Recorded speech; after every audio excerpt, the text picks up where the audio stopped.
The XM1R from Endgame Gear is the most underrated mouse for both Minecraft PvP and bridging. This is Endgame Gear's 4th version of the XM1, and it is insane for Minecraft, yet only a few people in the Minecraft community have talked about it. I'm Eric, he's Devin, we're MineMouse. In this video, we'll be going over the specs, shape, and other features of this mouse that make it one of the best mice on the market.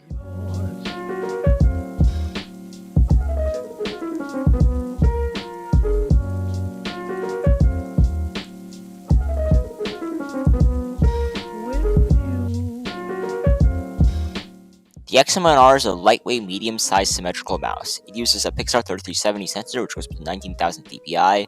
The 3370 is among the top optical sensors available. Tracking is flawless. The XM1R weighs around 70 grams, which is very good for a solid gel mouse, and gives a solid balance between ease of movement and stability. 70 grams is a great weight for most people. The shape of the XM1R is my personal favorite for claw grip, as the hump is pushed further back than most mice, which combined with low button height gives great control and allows for a very comfortable, relaxed claw grip. The XM1R is also pretty good for fingertip grip, and not too bad for palm grip. I'd recommend the XM1R to those with medium to large hands. I find the XM1R relatively comfortable for my style of palm grip. The mouse feels extremely solid in hand, there is no flex whatsoever. The build quality of this mouse surpasses that of the Kone Pro, Viper Mini, and Pulsefire Haste, rivaling some of the best Logitech mice. The main triggers use Kailh GM 8.0 switches, which are among the best on the market. Clicks on this mouse have almost no pre or post travel and are extremely crispy, snappy, and tactile. In my opinion, these are some of the best clicks you'll find on any mouse. The clicks on my mouse started out feeling a little heavier than I'd have liked, however they were never so heavy to the point where it impacted my gameplay in any meaningful way. And after a moderate to heavy use for a little under a month, the clicks have worn in and feel quite a bit lighter. Other than the click weight, which I have now come to like, one gripe I have with the clicks on this mouse is I find them to be quite loud. Click noise really doesn't affect gameplay, however, depending on what situation you're using this mouse in, this could be a factor.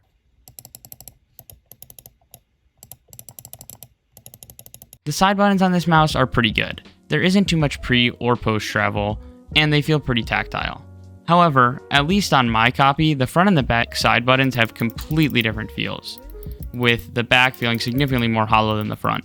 Both feel absolutely fine to click, however, I'd have liked to see a bit more consistency between the two. I think the side buttons on the XM1R are very well positioned and very light, making them easy to press and difficult to accidentally activate. They're not quite as good as the side buttons on the Kone Pro, but they're certainly far above average. The mouse ships with small skates out of the box, but comes with larger ones that you can put on very easily. Both are made of 99.5% PTFE and are reasonably thick. Personally, I haven't gotten around to putting on those larger skates, but the small ones still have fantastic glide, among the best out of any mouse I've tried. It feels really smooth and is fairly fast, but still feels quite controllable. I installed the large skates and found that they provided an incredibly smooth glide, the smoothest of any mouse I own. The glide isn't quite as fast as the Kone Pro, but I don't see aftermarket feet being necessary at all, as it would only provide maybe a marginal speed increase. The scroll wheel on this mouse feels really good. It has a nice, grippy, rubberized texture. The steps on it are very well defined, but there's still not too much resistance. And finally, the scroll clicks feel amazing. They are quite tactile and have very minimal pre or post travel.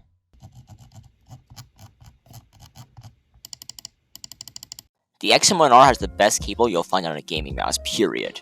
It's extremely light and flexible, and you won't notice it at all when gaming. With the bungee, it provides experience very close to wireless. I can even spin this mouse with ease.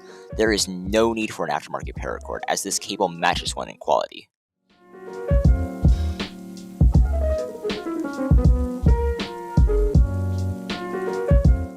Just as a note, going forward we will be talking about using various clicking methods on this mouse. These are all done on a very specific, older version of the firmware, which has much less aggressive double-click prevention. If you are interested in getting your XM1R to be able to double-click or drag-click, please look at the video in the description. Miraculously, the XM1R is one of the best mice for just about every clicking method used in Minecraft. For starters, normal clicking is very comfortable due to the very crisp clicks and very little travel. Well, at first, I had a bit of trouble spam normal clicking due to how heavy the clicks were. As the mouse is broken in, it feels great. However, it is worth noting that the clicks on my mouse started a bit heavier than other XM1Rs. For butterfly clicking, this mouse is without a doubt one of the best performing. Without even being broken in, the XM1R can easily hit over 20 CPS on either button. The combination of wide triggers and ease of double clicking make this mouse my favorite for consistent high CPS butterfly clicking. Out of all my mice, I also find this one the most comfortable for time double clicking. I'm able to shoulder bridge significantly faster with this mouse than any other mouse I own, and that's mostly thanks to its very comfortable shape for flat finger clicking and its very crisp clicks, making timing much easier. In addition to all that, the minimal travel on the clicks makes it great for jitter clicking, and its coating makes it really good for both short and long dragging, even without tape. You know how the Kailh Pro and 8x have great coatings for drag clicking? Well, the XM1R blows them both out of the water. It is incredibly easy to drag click with this mouse, at least on the versions with a matte coating. Unfortunately, the double click prevention system will kick in if you drag too fast, but dragging more slowly, I can still hit upwards of 40 CPS long dragging and 15 to 20 CPS short dragging, which is plenty to god bridge, reduce, and extend. The XM1R is also a great mouse for jitter clicking as the buttons are very well tensioned, making them easy to spam. I was even pull off a god bridge while jitter clicking on this mouse.